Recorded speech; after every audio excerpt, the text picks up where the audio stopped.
Assalamualaikum. Hari ini kita akan sambung bab 9 teknologi angkasa lepas. Satelit terbahagi kepada dua, iaitu satelit semula jadi dan satelit buatan. Satelit semula jadi merupakan objek yang mengorbit planet atau bintang. Bulan merupakan satelit bagi bumi dan bumi merupakan satelit bagi matahari. Satelit buatan pula merupakan sebuah pemancar atau penerima tanpa wayar. Terdapat 5 jenis satelit buatan iaitu LEO, MEO, GSO, GEO dan juga HEO. Apakah orbit? Orbit adalah laluan yang diikuti oleh sesuatu planet atau satelit yang mengelilingi jasad cakrawala yang lain di bawah pengaruh graviti. Ini adalah contoh orbit bumi. Dan ini adalah contoh orbit bulan. Bumi merupakan satelit semula jadi bagi matahari dan bulan pula merupakan satelit semula jadi bagi bumi. Satelit ialah sebuah pemancar dan penerima tanpa wayar yang khusus. Satelit jenis ini dikenali sebagai satelit buatan. Terdapat beberapa jenis orbit bagi satelit buatan, iaitu LEO, MEO, HEO, GEO dan juga GSO. Jadi cikgu bagi akronim dekat sini nak bagi mudah ingat 5 jenis orbit satelit buatan iaitu lebih makan hingga gemuk gedempul. Okey, orbit bagi satelit buatan ni dia terbahagi kepada 2 jenis iaitu orbit berbentuk bulatan sempurna dan juga orbit berbentuk elips. Okey, kalau kita lihat dekat sini, orbit yang berbentuk bulatan sempurna adalah orbit GEO. Manakala orbit yang berbentuk elips adalah orbit MEO dan juga HEO. Manakala orbit LEO dan GSO berbentuk bulatan. Orbit LEO ataupun dikenali juga sebagai orbit rendah bumi. Orbit ini adalah orbit yang paling dekat dengan bumi, iaitu kurang daripada 2000 km dari permukaan bumi. Tempoh orbit ini adalah kurang daripada 128 minit. Kebanyakan satelit buatan manusia mempunyai tempoh orbit 90 minit. Kapal angkasa, stesen angkasa, teleskop angkasa dan satelit telefon mudah alih bergerak dalam orbit LEO ini. Contoh satelit milik Malaysia yang pernah berada di orbit ini adalah Razak Sat 1 dan juga Tiong Sat 1. Manakala orbit yang kedua adalah MEO. MEO adalah orbit yang sederhana bumi.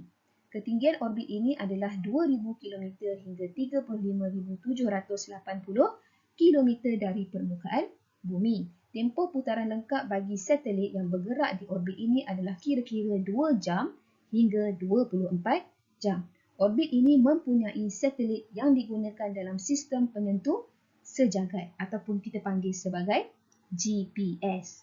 Seterusnya adalah orbit HEO. Orbit HEO adalah orbit tinggi bumi. Ketinggian orbit ini adalah sama ataupun melebihi 35,780 km. Tempoh orbitnya adalah lebih daripada 24 jam. Kalau tengok kat sini, orbit HEO adalah orbit yang paling jauh jaraknya daripada bumi. Orbit ini mempunyai satelit yang digunakan untuk tujuan komunikasi dan penderiaan jauh ataupun kita panggil remote sensing. Seterusnya adalah orbit GEO ataupun juga dikenali sebagai orbit geopegun. Orbit ini berada pada ketinggian 35,786 km. Orbit ini berbentuk bulat.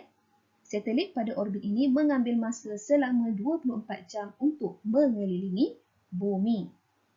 Orbit ini berada pada kecondongan 0 darjah pada satah khatulistiwa. Orbit ini mempunyai satelit yang digunakan untuk tujuan komunikasi dan penyiaran. Contoh satelit Malaysia yang berada di orbit ini adalah MISAT 1 yang tidak berfungsi lagi dan juga MISAT 3. Dan terakhir sekali, orbit yang kelima adalah GSO ataupun juga dikenali sebagai orbit geosegera. Orbit ini berada pada altitud 35,786 km dari permukaan bumi. Tempoh putaran lengkap bagi satelit yang mengorbit bumi di orbit ini ialah kurang daripada 24 jam. Satelit geosegera mengorbit bumi pada satah condong di khatulistiwa bumi. Satelit dalam orbit geosegera akan kelihatan berulang-alik di antara utara dan selatan berbanding dengan suatu kedudukan tetap di bumi. Contoh satelit yang berada di orbit ini adalah satelit kaji cuaca. Satelit milik Malaysia yang pernah berada di orbit ini ialah MISAT-2. Orbit elips terbahagi kepada dua, iaitu apogee dan juga perigi. Apogee adalah titik pada orbit satelit ketika satelit berada paling jauh daripada pusat bumi. Manakala orbit perigi pula adalah titik pada orbit satelit yang paling dekat dengan bumi. Bagi orbit jenis bulatan, jaraknya adalah mala. Satelit yang mengelilingi bumi ada dalam bentuk bulatan ataupun bentuk elips. Okey, seperti contoh dalam gambar, bagi satelit yang membuat orbit berbentuk elips seperti ini, terdapat dua kedudukan yang tertentu dalam orbit tersebut, iaitu apogee dan juga perigi. Okey, kalau kita lihat di sini, kedudukan apogee adalah lebih jauh berbanding kedudukan perigi dengan pusat bumi. Okey, bagi kedudukan apogee, titik pada orbit satelit adalah ketika satelit berada paling jauh dari pusat bumi. So titik ni adalah titik yang kita panggil sebagai titik apogee. Titik yang paling jauh daripada pusat bumi. Okey, manakala apabila dia sampai pada titik yang paling dekat dengan pusat bumi, kita panggil kedudukan tu adalah perigi. Apakah hubungan antara ketinggian orbit dengan halaju satelit? Halaju setiap satelit adalah berbeza bergantung kepada ketinggian orbitnya ataupun jarak satelit daripada permukaan bumi. Semakin tinggi orbit satelit, semakin rendah halaju satelit. Kita lihat ya, semakin tinggi orbit satelit, halajunya semakin rendah. Ini kenapa? Kerana daya tarikan graviti terhadap satelit adalah semakin berkurang. Oleh itu, pergerakan ataupun halaju satelit tadi kena lebih perlahan untuk memastikan satelit tadi kekal dalam orbit. Okey, bagi orbit jenis bulatan, contohnya seperti GEO, orbit jenis bulatan ini halajunya adalah malar, iaitu tetap. Dia bergantung kepada jisim planet dan juga jarak antara satelit dengan pusat planet.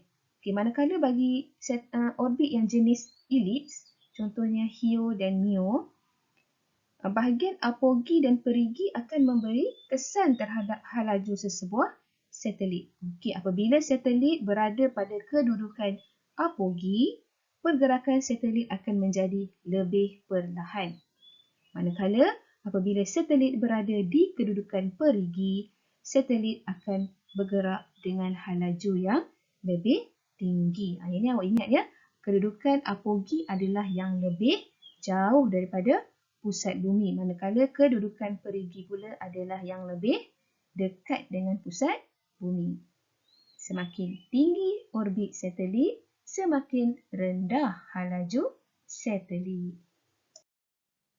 Terdapat dua kaedah pelancaran satelit ke orbit. Okey, yang pertama adalah pelancaran dan penempatan satelit dalam orbit rendah. Orbit rendah tu bermaksud orbit yang hampir dengan bumi. Okey, bagi satelit yang ditempatkan pada orbit yang rendah, ia dapat dilancarkan terus sehingga mencapai orbitnya dengan bantuan kenderaan pelancar satelit. Okey, apabila mencapai ketinggian melebihi 193 km, roket kecil pada kenderaan pelancar dihidupkan sehingga kenderaan pelancar berada dalam keadaan mengufuk. Okey, maksudnya pada ketinggian bila roket tadi telah dilancarkan daripada bumi sampai ketinggian 193 km, okey, roket kecil pada kenderaan pelancar tadi akan mula dihidupkan sehingga dia boleh berada dalam keadaan mengufuk. Maknanya dia baring lah. Ya. Kemudian satelit tadi akan diletakkan pada orbit dengan menghidupkan roket sekali lagi agar terpisah daripada kenderaan pelancar. Pelancaran dan penempatan satelit dalam orbit tinggi. Okey, bagi satelit yang diletakkan pada ketinggian melebihi 1,200 km, kos bagi pelancaran secara terus adalah terlalu tinggi. Oleh itu, satelit perlu diletakkan pada orbit pindah, iaitu orbit di antara orbit rendah dan juga orbit tinggi yang dituju. Orbit pindah tersebut dikenali sebagai orbit pindah Hoffman. Okey, yang ini ya. Okey, yang ini adalah orbit pindah Hoffman tadi, iaitu orbit yang terletak di antara orbit yang rendah dan juga orbit yang tinggi. Okey, pada orbit rendah dengan ketinggian sekitar 300 km, pemindahan satelit dimulakan pada perigi. Okey, ingat lagi tak perigi? Perigi adalah kedudukan orbit yang paling hampir dengan pusat bumi. Okey, apabila sampai pada kedudukan perigi, enjin kenderaan pelancar akan dihidupkan untuk bergerak memasuki orbit pindah Hoffman. Okey, jadi sampai pada kedudukan perigi tadi, enjin kenderaan pelancar akan dihidupkan untuk menggerakkan kenderaan tadi bagi masuk kepada orbit pindah Hoffman ni. Okay, apabila tiba di orbit tinggi yang dituju pada titik apogee, titik apogee adalah titik pada orbit yang paling jauh kedudukannya dengan pusat bumi. Okay, apabila sampai dekat titik apogee tadi, kelajuan akan ditambah lagi untuk mengubah orbit berbentuk elips kepada orbit yang berbentuk bulatan yang lebih besar. So, pergerakan kenderaan tadi akan bertambah laju. Tujuannya adalah untuk menukar keadaan orbit berbentuk elips ni kepada orbit yang berbentuk bulatan yang lebih besar. Orbit pindah Hoffman adalah paling menjimatkan bahan api pelancar. Maka kos pelancaran dapat dikurangkan. Satelit mempunyai motor tujah perigi dan juga motor tujah apogee. Okey, tadi dekat sini kita ada motor tujah perigi untuk melancarkan kenderaan ataupun roket tadi bagi memindahkan satelit tadi kepada orbit pindah Hoffman. Itu yang pertama. Yang kedua, motor tujah apogee pula akan menolak satelit daripada orbit tinggi dan ke dalam orbit tinggi, dan dalam masa yang sama dia boleh menolak satelit ke perigi yang lebih tinggi sehingga orbit yang bulat tercapai. So yang kedua adalah untuk sekali lagi pembakaran bahan api roket untuk memindahkan satelit daripada orbit pindah Hoffman kepada orbit yang lebih besar dan lebih tinggi.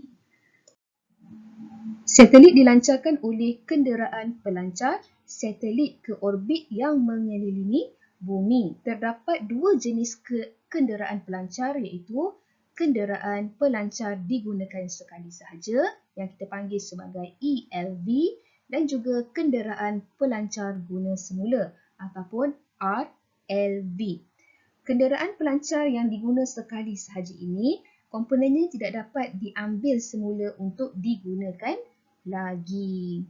Okey, manakala kenderaan pelancar guna semula ini dapat digunakan untuk melancarkan satelit melebihi daripada sekali. Namun, bukan keseluruhan kenderaan tersebut dapat digunakan semula. Misalnya, kapal angkasa hanya menggunakan semula enjin utama dan dua roket booster pepejal setelah beberapa bulan kerja penyusunan semula dilakukan. Bagaimana kita nak menjejaki stesen angkasa antarabangsa? Seperti yang kita ketahui, Datuk Dr. Sheikh Muzaffar Shukr Al-Masri merupakan rakyat Malaysia yang pertama yang telah sampai ke stesen angkasa antarabangsa. Stesen angkasa antarabangsa kelihatan seperti kapal terbang ataupun bintang yang bergerak merentasi angkasa atau mengelilingi bumi tetapi tidak mempunyai cahaya bersinar. ISS bergerak kira-kira 27,600 km sejam. ISS berada pada orbit rendah bumi iaitu kira-kira 409 km dari bumi. ISS melengkapkan satu orbit bumi setiap 90 minit atau bersamaan dengan 16 kali sehari. Kita boleh melihat ISS dalam masa beberapa jam sebelum ataupun selepas matahari terbit atau terbenam dengan menggunakan teleskop. Perkembangan pesat dalam teknologi angkasa lepas memberi banyak manfaat kepada kita. Antaranya boleh meramal cuaca, pandu arah, peninjauan bumi, mengesan pencerobohan dan daripada pandangan daripada ISS juga mampu membolehkan kita membuat pemantauan terhadap kesan pemanasan global, hakisan tanah dan pemusnahan hutan di bumi. Selain itu, wujudan ISS juga membolehkan pelbagai aktiviti penyelidikan dan pembangunan dijalankan. Namun, terdapat juga beberapa kesan negatif. Antaranya adalah space junk. Space junk ni merupakan bahan buangan di angkasa lepas seperti satelit yang tidak berfungsi, bahagian ELV yang telah digunakan, serpihan satelit yang dihasilkan daripada pelanggaran antara satelit, roket yang habis dibakar dan sebagainya. Jadi kita dapat lihat di sini jumlah bilangan space junk setelah 50 tahun aktiviti penerokan angkasa lepas dijalankan. Ya, serpihan ini kelihatan semakin sesaklah di ruang angkasa.